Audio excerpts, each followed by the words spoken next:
Freakonomics Radio is sponsored by Southern New Hampshire University. The best investments are the ones you make in yourself, and no one knows that better than Southern New Hampshire University.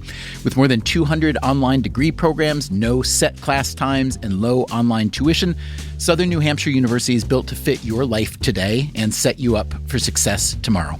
Education is an investment. Why not make it a smart one? Apply for free at snhu.edu/Freakonomics. Freakonomics Radio is sponsored by Hotels.com. Hotels.com gives you access to hundreds of thousands of hotels worldwide. And when you join for free, you can save up to 20% instantly with member prices. Plus, every stay earns rewards. So when you book one trip, you're already lowering the cost of the next one. Hotels.com is simple, rewarding, and designed to help you get more out of every stay. Sign up for free and book today. Hotels.com. It's all in the name. Freakonomics Radio is sponsored by Amica. You know what they say, if you want to go fast, go alone. If you want to go far, go together. So go with Amica and get coverage from a mutual insurer that's built for their customers, one that looks after what's important to you together. Auto, home, life, and more, coverage that fits your unique needs. Amica helps you protect what matters most. Visit amica.com and get a quote today.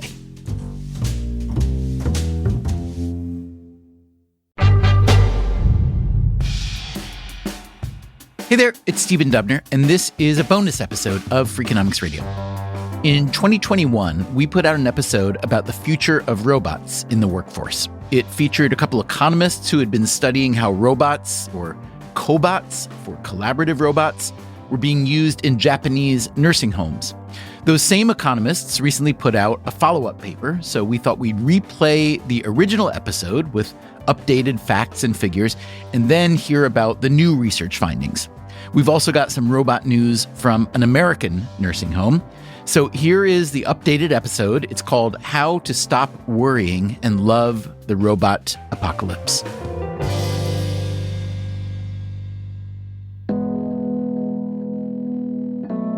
We might as well start with an economist. No. No, I'm not even a real economist. I just play one at MIT. That's David Autor. He is a real economist. He's been on the show a few times before. His path to economics professor was indirect. I started as an undergraduate at Columbia. I dropped out after 3 semesters. I worked, I rode a motorcycle. I went back and completed my undergraduate degree at Tufts a couple of years later. I studied psychology with a concentration in computer science, and I really didn't know what to do with myself. So he did some temping, he did construction, he worked at McDonald's. Then he went back to school again and got a PhD in public policy. So not the typical path for a labor economist at MIT. And that real-world experience is reflected in David Autor's work. My work is very concrete. I'm not a high theorist. I'm very much driven by practical problems. A lot of the questions I studied are related to the things I worked on and saw firsthand, working in poor communities, working in places undergoing political upheaval, watching the gulf of inequality expand in the information age.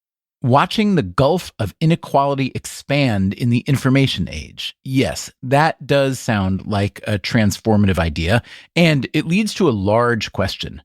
Will new technologies make that inequality gulf bigger or smaller? You could see it going either way, right? On the one hand, technology democratizes. Many of us are now rich enough to afford what is essentially a butler. Amazon.com, for instance, will bring you whatever you'd like quite quickly at the push of a button. On the other hand, much of the wealth produced by this kind of technology flows way up to the tippity top of the income ladder. So, who are the winners and who are the losers when there is such a transformative shift in the global economy? Think about one of the last big shifts we lived through, the massive expansion of global trade, during which the U.S. intentionally sent millions of jobs to China. We actually had David Autor on the show a few years back to talk about that. Episode number 274, if you want to listen. It's called Did China Eat America's Jobs? So Autor has done a lot of thinking about these issues. No country has experienced the extremes of rising inequality that the United States has. And there's no evidence that the U.S. has gained much from it. We haven't grown faster than other countries. We don't have higher labor force participation rates. We don't have higher social mobility of people going from rags to riches. If you wanted a SparkNotes version of the U.S. economy over the past few decades, it would be this. Rising productivity, though not as fast a rise as the post-war era, and stagnant median wages, with the productivity gains largely benefiting the top of the income distribution. Yeah, it's just incredibly skewed. And so as far as we can measure it, the median is barely budging.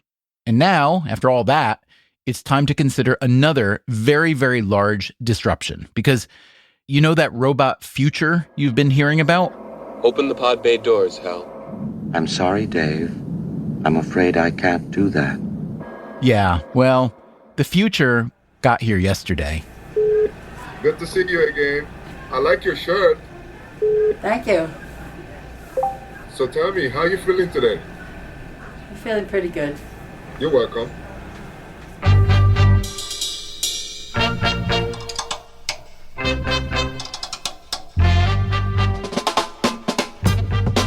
This is Freakonomics Radio, the podcast that explores the hidden side of everything, with your host, Stephen Dubner.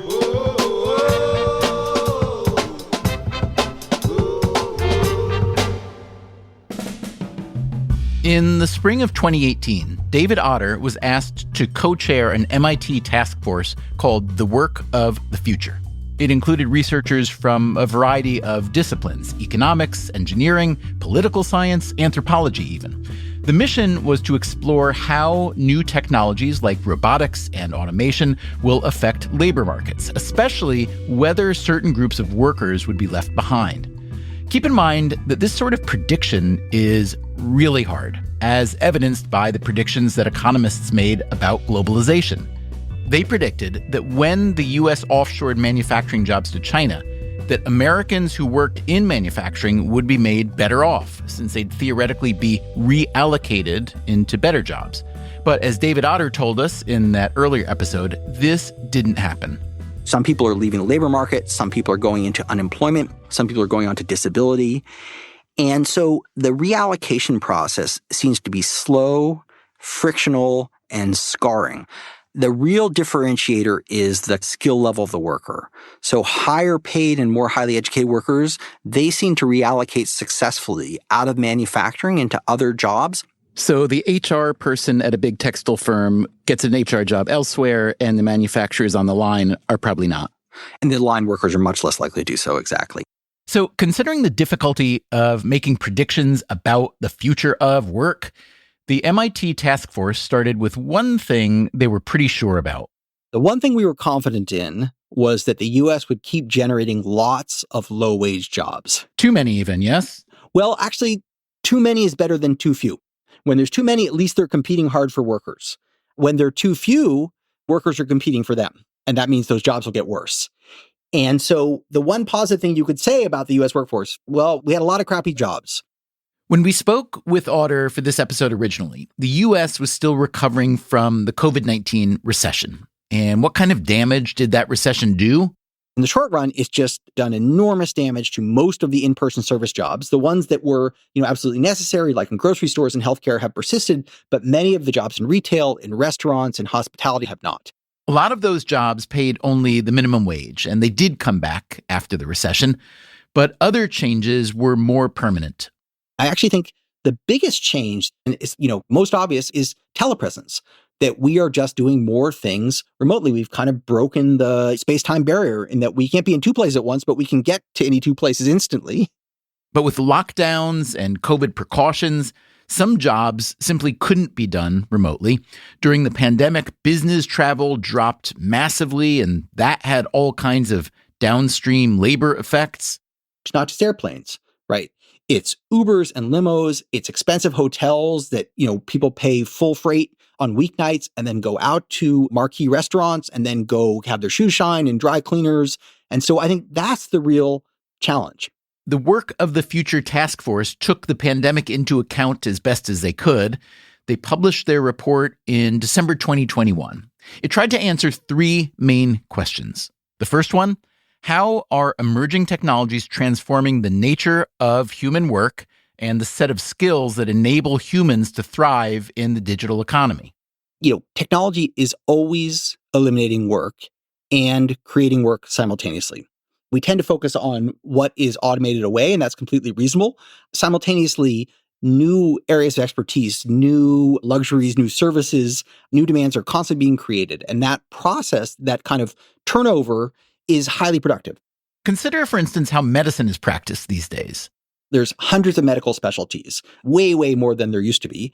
And it's not because doctors have become narrower and narrower and they know less and less. It's that they know more and more in depth rather than breadth, right? The extent of expertise required is just extraordinary, and humans have finite capacity. Where did all that need for expertise come from? Well, it came from research and technology and so on. So often we're broadening expertise, but it's not just in the high-tech professions. You will find patents emerging for new ways of hardening nails, fingernails, I mean, not the nails you pound into wood. Patents for photovoltaic electricians, people who install solar cells. There's a lot of skilled work that's done hands-on, being an electrician, being a plumber, building a home, or repairing an engine. And much of that work requires a combination of dexterity and flexibility and problem solving, and also knowledge on demand. A lot of people today consult YouTube when they want to learn how to sweat a pipe. We can augment people's capability to do that work by giving them VR tools, giving them information on demand. People could be much more effective in that work and more productive and therefore paid more if they were augmented in these ways. And so you can see in those examples how you could use the technology to not make people less necessary, but to make them more effective. That said, not every profession benefits from this kind of tech augmentation. If you're doing one of those things that all of a sudden a machine can do better than you, your opportunity set contracts. And usually the people who are on the one end of that, seeing their work disappear, are not the same people who are getting new opportunities. We saw this vividly when the U.S. offshored manufacturing jobs, and we're seeing it now in other sectors. For the people who have been working in clerical jobs or many production jobs, what automation has done is made their work unnecessary. It's tempting to think that automation will replace only the simpler jobs that don't require heavy cognitive input. But that's not the case. Otter has seen this for himself at some of the firms he's visited. One of them was a big insurance company, and they do an enormous amount of claims adjudication, claims assessment. And they have these floors of, I guess you'd call them forensic accountants. And they go through a lot of material looking for anomalies, looking for fraud, looking for overpayment, and so on. It is true that forensic accounting requires a high level of expertise, but combing through these files in search of anomalies is also a tedious task. And the automation has really accelerated that discovery work. Machines can actually do reasonably well at this, and simultaneously, they never run out of attention. They never run out of energy.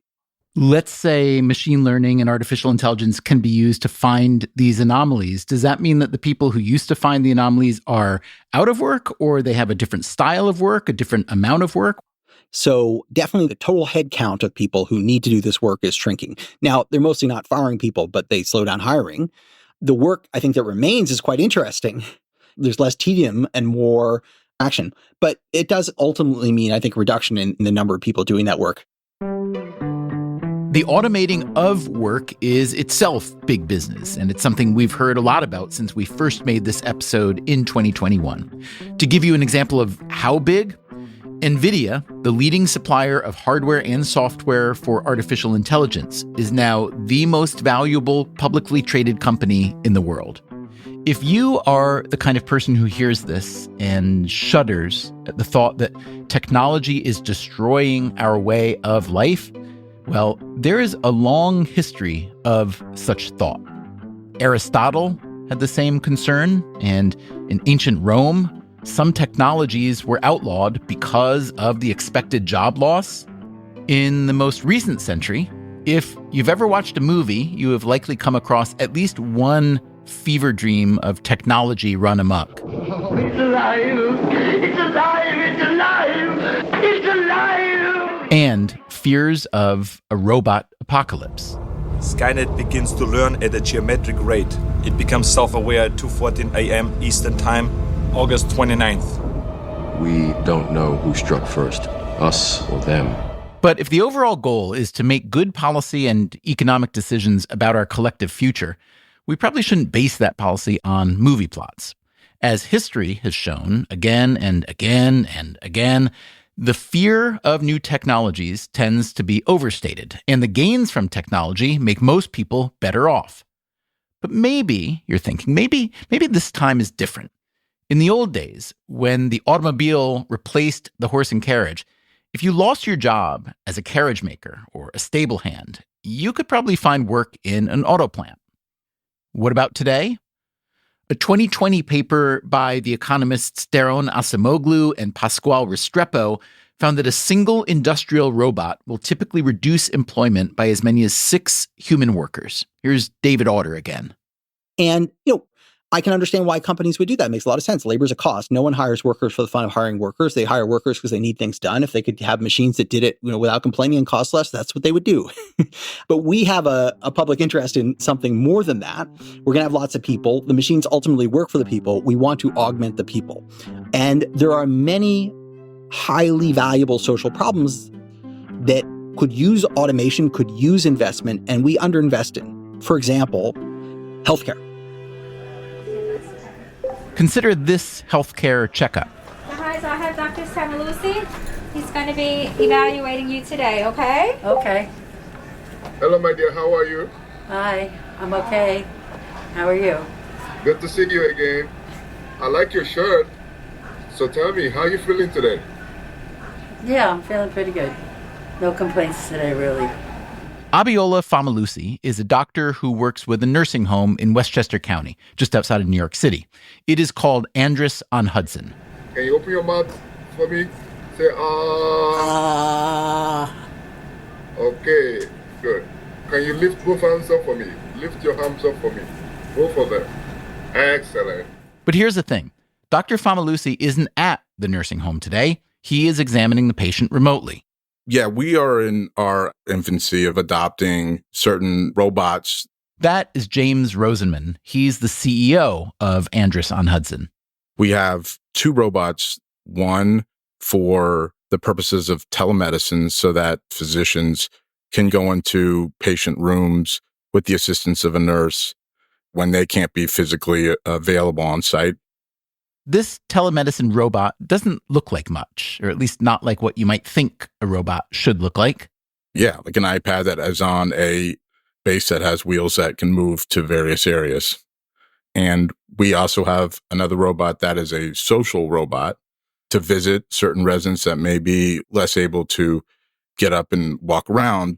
I understand you had 8 robotic dogs and 11 robotic cats. Did you have to pull them then because of COVID concerns? They've been put in the kennel for a little while. The problem with the robots in the environment we're in right now is that you can't have them just roaming about. So infection control's added this other layer of complexity to robotics.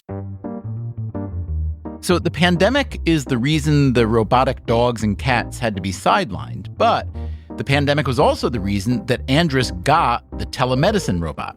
Nursing homes were a hot zone for COVID transmission, so Rosenman wanted to minimize face-to-face contact.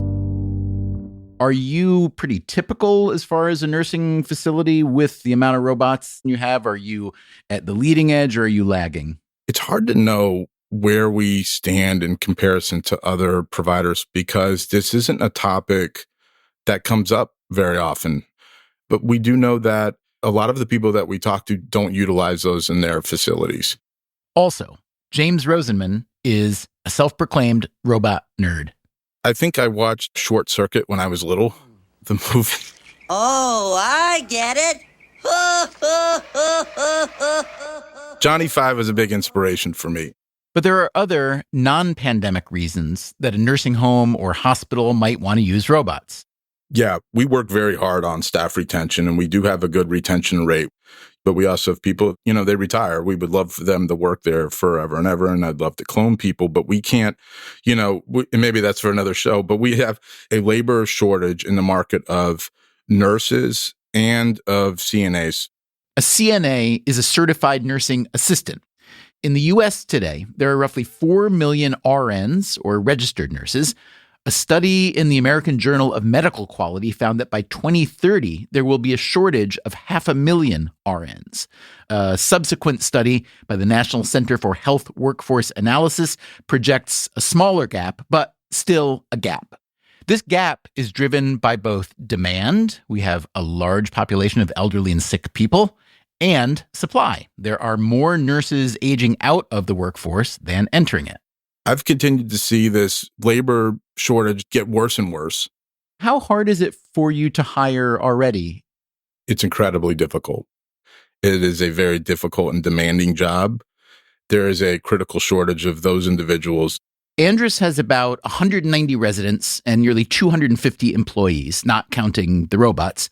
The typical resident is over 70 and has a variety of conditions. Respiratory conditions, COPD, general chronic respiratory failure, congestive heart failure, cancer. The nursing assistants manage a lot of the moment-by-moment care. Their wages start at $23 an hour. Registered nurses at Andrus earn around $40 to $50 an hour. $50 an hour works out to around $100,000 a year.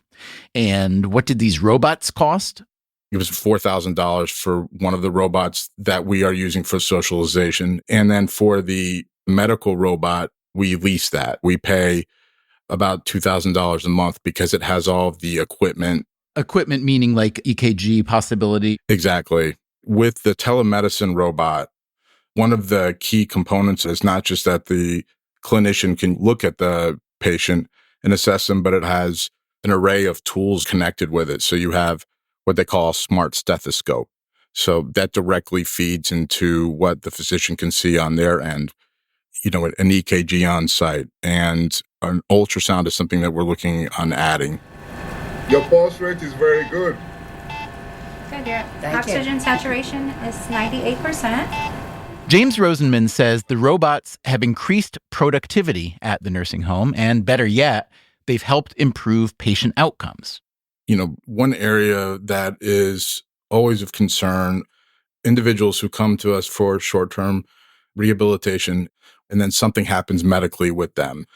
Then we have to send them back out to the hospital. It's called a readmission. And so we realized that by adding the robot and having faster access to clinicians to be able to view something in real time, assess it, we were able to fairly significantly reduce readmission rates to the hospital just through that alone. For David Otter, the MIT labor economist, these nursing home robots can help answer the second question that his Work of the Future task force asked. How can we shape and catalyze technological innovation to complement and augment human potential? You could introduce so much technology into healthcare without reducing employment and yet expanding the quality of care and the quantity of care. And of course, you'll need tons and tons of people to actually do the hands-on care work. But is that reading of the situation too optimistic? Coming up after the break, a fascinating new study about Japanese nursing homes. What we're really worried about are the lower skilled workers that might be completely replaced. And why is the Andrus nursing home an outlier? Why is the U.S. a laggard when it comes to healthcare robots? Sort of hard to understand. And if you like what you're hearing on Freakonomics Radio today, why don't you give us a rating or write a review on your podcast app? We'll be right back with robots and cobots.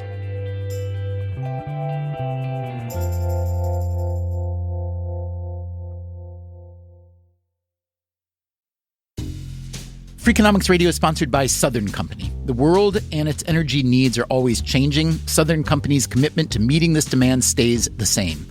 That's because Southern Company believes energy is more than a utility, it's what powers possibilities. So they are looking ahead and investing $80 billion in infrastructure upgrades and are committed to fueling growth in ways that benefit all customers so that reliable and affordable energy is accessible for generations to come. Go to southerncompany.com to learn more. Southern Company, building the future of energy.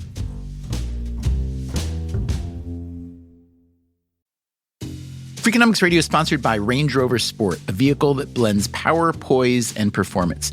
With a distinctly British design, the Range Rover Sport is built to take on roads anywhere.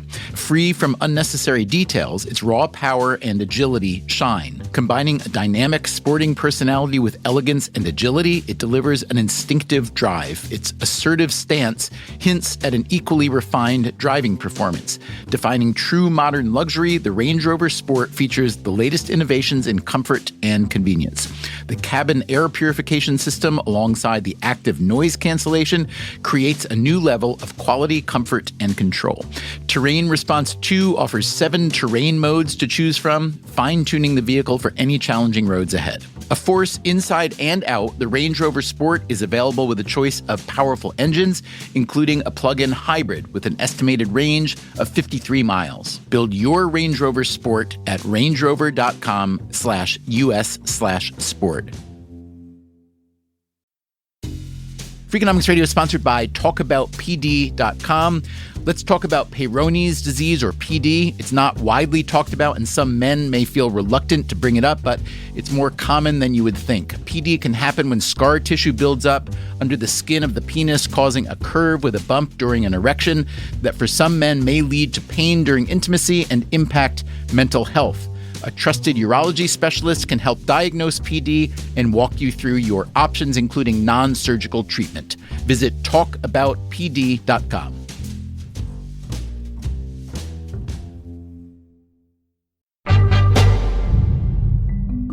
Welcome back. Today we are playing an update of an episode we originally recorded in 2021. The MIT labor economist David Otter was co-chair of a task force on the future of work, specifically how the U.S. workforce is integrating and adapting to new technologies. The task force found that the U.S. is not nearly as adept as one might hope in this regard. Here's what they wrote in their final report. Institutional changes and policy choices failed to blunt, and in some cases magnified, the consequences of these pressures on the U.S. labor market.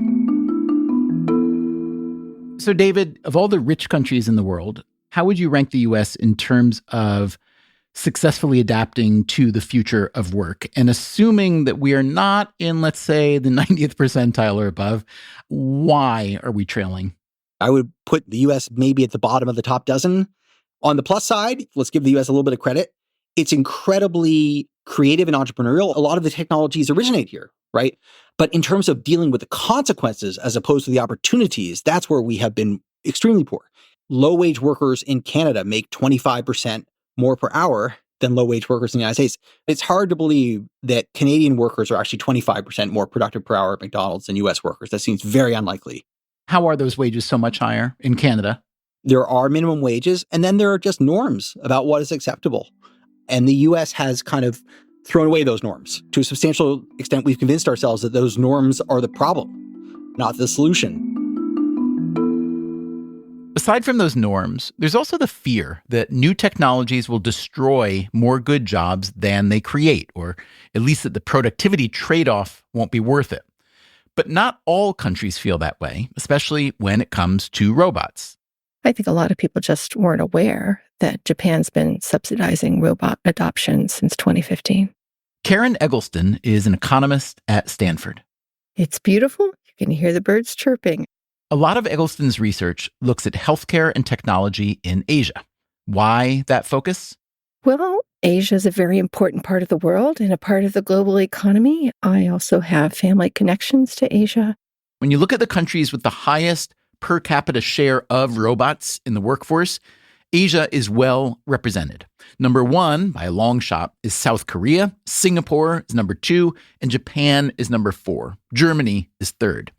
Most of these are industrial robots used in the production of electronics and automobiles.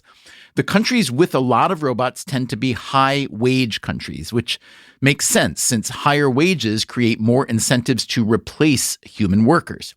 The exception is China, which is now at number 5, even though labor there is relatively cheap, at least for now. When it comes to Japan, Karen Eggleston says that robots have been embraced for several reasons. First of all, we know Japan is a very developed economy and invests a lot in many kinds of new technologies, from so-so technologies to brilliant technologies. So investing in robots was natural in that context.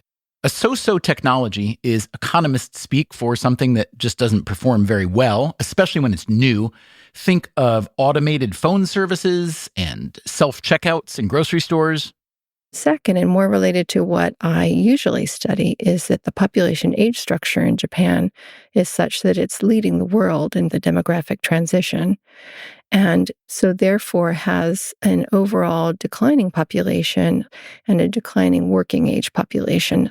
Japan, in fact, has the oldest population in the world. So you have an increasing demand for long-term care and a declining supply of workers to staff that long-term care. This is the same dynamic that James Rosenman of the Andrus Nursing Home told us about, but it's even more pronounced in Japan. A lot of countries ease the burden of an aging population by importing labor. But as many people know, Japan is less welcoming of immigrant labor than many other countries in the world and has actually had a long-standing acceptance of robots.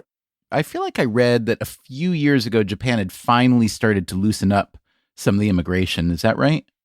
Japan does continue to loosen immigration, so it's certainly not a black or white thing, but it's just relative to many other countries where the labor market conditions might be different. In other words, Japan might have opted for more immigrant labor to help care for its aging population, but instead it invested heavily in robots. So they don't all look like R2-D2 or C3PO, but they have functionality that enables them to take actions based on what they're monitoring. And a cobot is a term that's developed for robots that work alongside humans. Cobot as in a collaborative robot. It is a very different machine than the kind of robots used in something like auto manufacturing. Correct. Yeah, those robots can kind of swing their arms without worrying that they're going to knock over a human and damage them.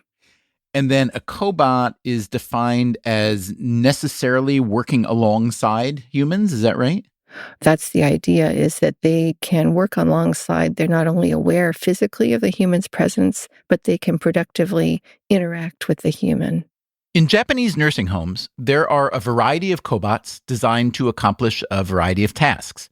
One type, for instance, is designed to monitor patients. So these can help both the caregivers and the people themselves to avoid falls, particularly if they roll out of bed at night or they get up and then trip on something. There are also cobots to help the nursing home staff move their patients. They have these big robots with big arms that help to pick people up. Others that actually are worn by the caregiver really need to strap onto the body when they're trying to move someone from the bed to a chair or back again. So they're not shaped like a human, but to fit onto a human body. And these robots are trying to address the issue of back pain that caregivers often experience and leads to turnover and therefore poor outcomes for long-term care. Other robots help with other activities of the individual, such as being able to move directly themselves and to function independently, to help with taking a bath or walking around.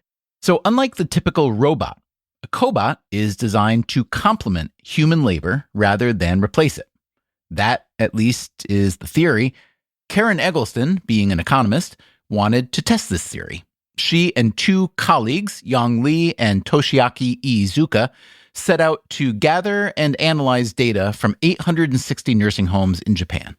We focused on nursing homes partly because that's where this population aging question is really most manifest, and also because the huge debate about technologies is, yes, we know that surgeons' jobs will be affected by technology, but what we're really worried about are the lower skilled workers that might be completely replaced.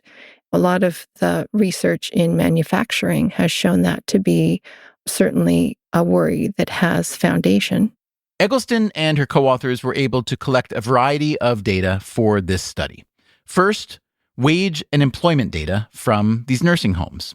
This included whether a given employee was a so-called regular worker, which was usually a full-time position and paid fairly well, or a lower-paid non-regular, meaning a part-time or flex worker.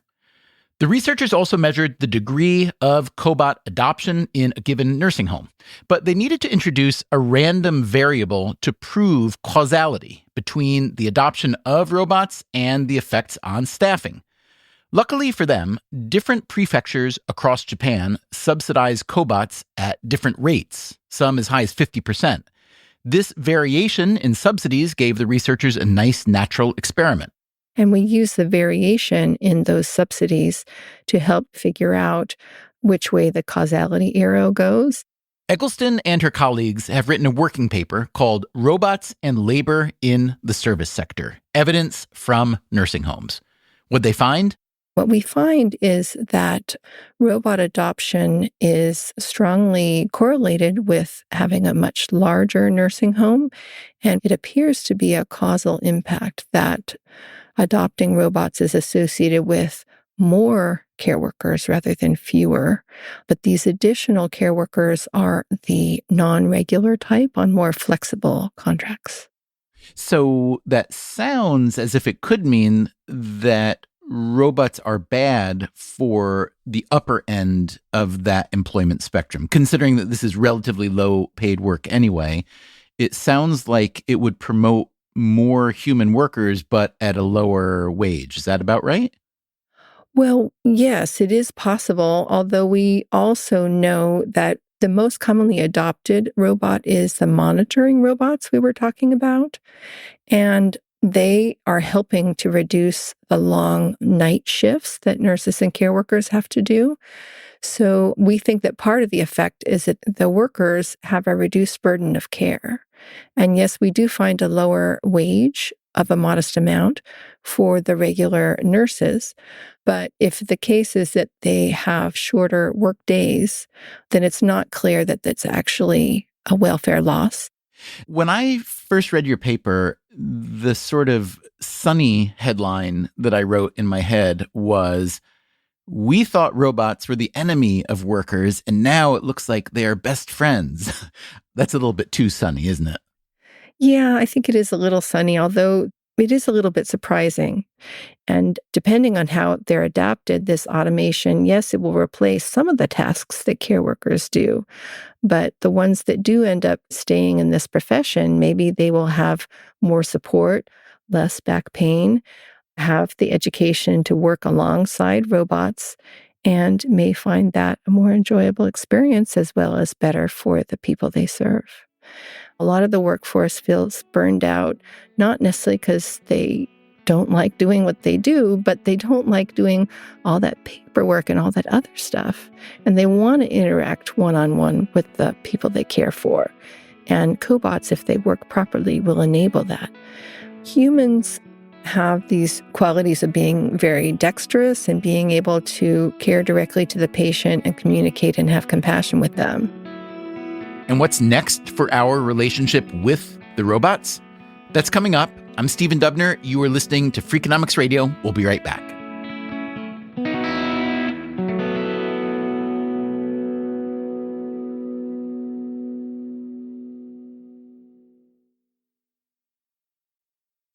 Freakonomics Radio is sponsored by Figure. Did you know that 40% of homeowners own their home outright?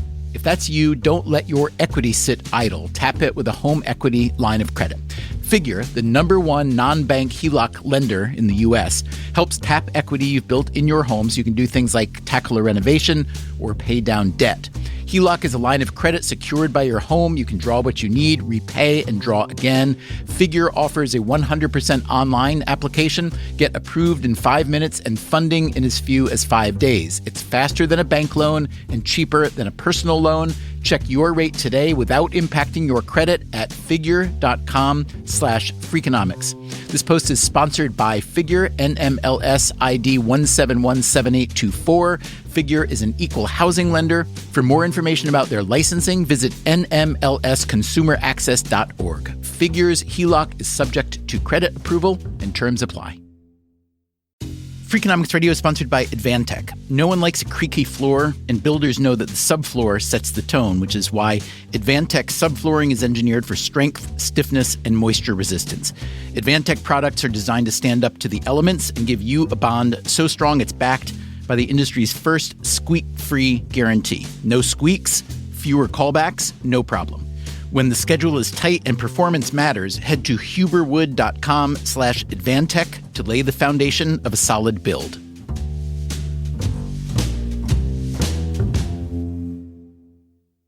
Freakonomics Radio is sponsored by LinkedIn Ads. Ever invested in something that didn't live up to the hype? Marketers know that feeling. They optimize for the numbers that look great, like impressions, but then they don't see revenue. LinkedIn has a word for that: bull spend. Instead, you can get the highest ROAS of major ad networks with LinkedIn. Cut the bull spend, advertise on LinkedIn. Spend $250 and get a $250 credit. Go to linkedin.com/Freakonomics. Terms apply.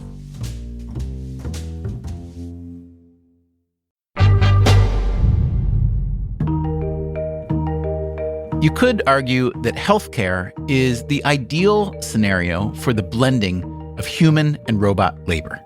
There are countless tasks and procedures where technology can plainly be helpful, but the human appetite for compassion also seems boundless, and for now at least, humans are better at compassion. You could see cobots helping mightily, not just in hospitals and nursing homes, but in at-home care as well. A recent study from the Journal of the American Medical Association found that some 5 million older adults in the U.S. need help with bathing or using the bathroom. In Japan and elsewhere in Asia, and also in Europe, it is increasingly possible for a robot to assist with such tasks. That's not just because robots have been subsidized. They've also been deregulated. In the United States, we don't have access to a lot of these types of robots. That, again, is James Rosenman, CEO of the Andros-on-Hudson Nursing Home. And why don't we have more access to these types of robots? It's a good question. When I look at a lot of these things, or I'll find something, my eyes will get huge. I'll do some research and late at night, and then I find out, it's only available in, Japan or in the EU, actually in many, many markets. And the glimmer goes out of my eye because I know that we can't legally import that to the United States. The other day, I was just looking at, for example, to reduce the incidence of individuals developing pressure ulcers for people who are more bedbound. The current thinking is that you rotate people so that you can increase blood flow and reduce pressure on one given part of the body. So the idea that I was thinking about was maybe there are beds beyond just the mattresses that are pressure relieving, a robotic bed that literally move people. Right now, that's being done by humans. It's not available in the United States. So is it regulation that's preventing this right now? And if so, what kind of regulation? Is it technical regulation? Is it medical regulation, et cetera? Sort of hard to understand. I think that some of it is like a pie chart, if you will, of different reasons. I don't think there's one sort of smoking gun or people in the back room that are saying, all right, let's not get these things rolled out because it goes against our interests. It's just very fragmented. And so you have these different regulatory authorities. You have who's going to pay for it? How is it going to be used? You can have it approved, but then you have how is it used in practical terms on site? I think that first and foremost, there need to be more pilots, studies, models. There are pilots going on every day. Medicare funds those, or they're funded by other agencies of the federal government. But there haven't been a lot of pilots that include robotics in our settings. So if you're thinking big picture about the future of work, one of the most compelling questions is the degree to which robotics will complement human labor versus replace it. One example that I've encountered is in a construction company. That is Yang Li, one of Karen Eggleston's co-authors on the Japanese nursing home paper. He is an economist at Notre Dame. They initially created robots so that they could replace workers, for instance, digging out certain parts of the land to lay the foundation. But they needed people who had years of experience, more than 10 or 20 years of experience. And it was just difficult to find that labor anymore. So what they decided to do is to create a robot where an individual with maybe only 1 year of experience could operate a machine that could perform the task that a skilled laborer with 20 years of experience could perform. So in this sense, they were designing a robot not to replace the skilled individual, but actually to augment an individual with less skill. In another study, Lee looked at robots in the manufacturing sector, a study that covered 11 years. There, too, he found that robots at first were replacing workers, but later, as the technology matured, the robots became more collaborative. Robots 10 years ago that did welding, and robots 10 years later will likely be different. So how do economists see this relationship unfolding between human workers and smart machines? How can that relationship be optimized? Karen Eggleston again. It won't surprise you to know, as an educator and a researcher, that I believe that investment in human capital is really, really important. And we need to be investing in young people and everyone else to enable them to be lifelong learners and to be adaptable. If we give support to people to be adaptable to changes in the labor markets, there really is a possibility that it will work on behalf of a very broad spectrum of society. In other words, every piece of technology, in a way, could become a cobot if we humans are skilled enough to collaborate with them. Yes. I think there really is a potential for technology to make our lives better. But I'm not of that opinion that it's going to automatically happen. I think it comes down to the choices that we make, particularly in policy on behalf of the most vulnerable in our society. We have time to adapt our institutions, our educational systems, and the way we work. And that, again, is the MIT economist David Otter. The third and final question from his task force on the future of work was this: how can our civic institutions ensure that the gains from these emerging innovations contribute to equality of opportunity, social inclusion, and shared prosperity? The problem, it strikes me as a layperson, is maybe a gigantic coordination problem, because we look to our governments to coordinate the way jobs and the economy will flow and take care of everybody. But in fact, governments aren't really very equipped to do that, whereas firms have a different set of incentives. So can you just describe how that will unfold in a way that leaves people not either out of work or grotesquely underpaid, or working in an economy where the gap between the high and low just gets bigger and bigger? So first, I want to argue that the government actually can do a lot, and that we in America tend to deride our government and assume, it can't be effective. But in many ways, history demonstrates just the opposite. And you don't have to look very far back in history. Just look back when the government passed the CARES Act and overnight essentially took 10% of GDP and said, hey, we're going to send this to households, to businesses, and to the unemployed to keep this pandemic from turning into an economic catastrophe. And it was highly effective. And the government, similarly has been effective in shaping technology over many generations, right? The U.S. had a leading patent system. It's in our Constitution. But the U.S. has also invested in R&D through our universities, in health development, and so on. So it actually plays a big role in even setting the rules of the road. To that end, the MIT Work of the Future Task Force had some concrete recommendations. They include heavy investment in education and job training, both in schools and through private firms, improving the quality of existing jobs via policies like a higher minimum wage and labor organizing protections, and reforming the tax incentives that privilege capital investments over labor. If you think all that sounds a lot like the recommendations we've been hearing about for a few decades now, I agree. So you might be forgiven for thinking these adjustments won't happen, at least not in time to deal with the robotic revolution. But David Otter isn't panicking. The revolution may be inevitable, but it's not instantaneous. The technology is spectacular, and it's going to have momentous impacts, but they're unfolding gradually. They often take years to decades. Think about the gap between the hype about driverless cars and the number that you don't yet see on the roads. And many of the things are still a ways off. I mean, these things will happen, but they take time. Let me ask you to cast your mind forward, let's say between 10 and 20 years.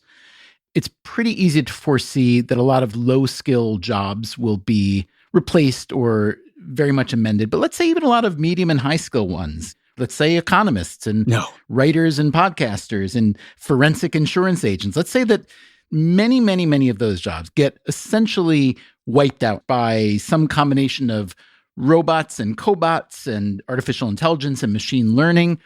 Wouldn't that mostly be a wonderful thing? So it's wonderful in one sense. It means we are now much richer. We can do everything we were doing and yet not use any labor to do it. So we have incredible leisure opportunities. Therefore, we have incredible productivity, incredible wealth. The problem that creates is twofold. One is a huge distributional challenge. Our main method of income distribution in this country and in most industrialized economies is ownership of labor, right? You have some labor, you invest in your skills, and then you sell those skills and labor to the market for 30, 35 years, you save up some money, you retire. If labor is no longer scarce, what claim do you have on the assets of that society? So I worry about that problem. The problem of abundance, actually, the problem of lack of labor scarcity. The other is, I do think work, one can oversell it, but work should be venerated to some degree. It gives people identity, it gives them structure, it gives them purpose. I mean, this is what the Calvinists have always told us, but how do we know this is true? Well, we know when people lose work, they are miserable. So if we're going to have less work, I'd like to see everybody have a little bit less rather than many people not working at all. David Otter is a lot smarter than me, so I am inclined to believe him when he says that people are miserable when they lose work. On the other hand, could it be that people who've lost work in the past have been miserable because our civilization is built around work as the primary means to satisfy your basic needs? If the assets of society, as Otter puts it, are so bountiful at some point in the future, shouldn't there be a way to share in those assets while our robot and cobot friends do most of the work? Some people are lucky enough to love their work. I'll be honest, that describes me, most days at least, and I'm guessing it describes David Otter too. But many, many, many people have jobs they do not love and which keep them from what they do love. Economists are pretty good at measuring utility, but they're not very good yet at measuring things like love. Maybe if the robots and cobots are really smart, they can teach the economists how to do that. Since we originally published this episode, Yang Li and Karen Eggleston have come out with a new paper about robots and labor in nursing homes in Japan. They found that introducing cobots did not reduce the number of human workers, but it did reduce employee turnover, which is a good thing. And it also improved patient outcomes, also a good thing. Here's what Eggleston told us by email. These patterns suggest that robots have the potential to enhance quality of care while augmenting care workers so they can focus more on human touch care and less on the back pain-inducing physical tasks that contribute to making care work such a high turnover job. We also reached out to James Rosenman of the Andros-on-Hudson Nursing Home to ask how his cobots are doing. He told us that since 2021, the facility has expanded its telehealth robot program and added some new devices, including a semi-robotic system that helps nursing assistants rotate bed-bound patients and a robotic exoskeleton that can help stroke patients stand up and walk. I hope you enjoyed this bonus episode. We will be back very soon with a brand new episode of Freakonomics Radio. Until then, take care of yourself. And if you can, someone else too. Although maybe a cobot is taking care of them. Freakonomics Radio is produced by Stitcher and Renbud Radio. You can find our entire archive on any podcast app. Also at Freakonomics.com, where we publish transcripts and show notes. This episode was produced by Zach Lipinski and updated by Augusta Chapman.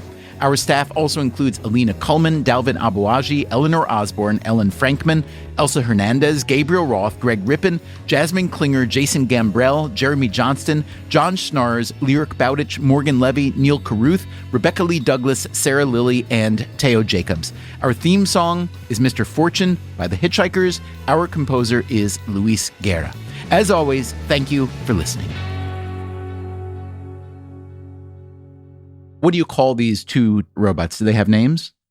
Right now, the Steven, Dubner robot, and that's really what we're going to after this. The Freakonomics Radio Network, the hidden side of everything. Stitcher.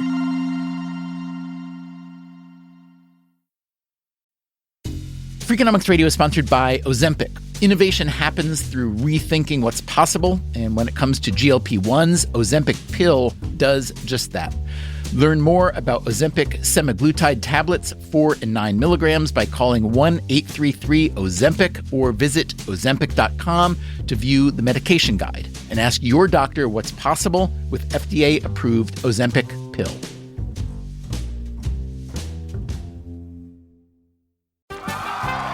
Welcome back to Should I See a Doctor?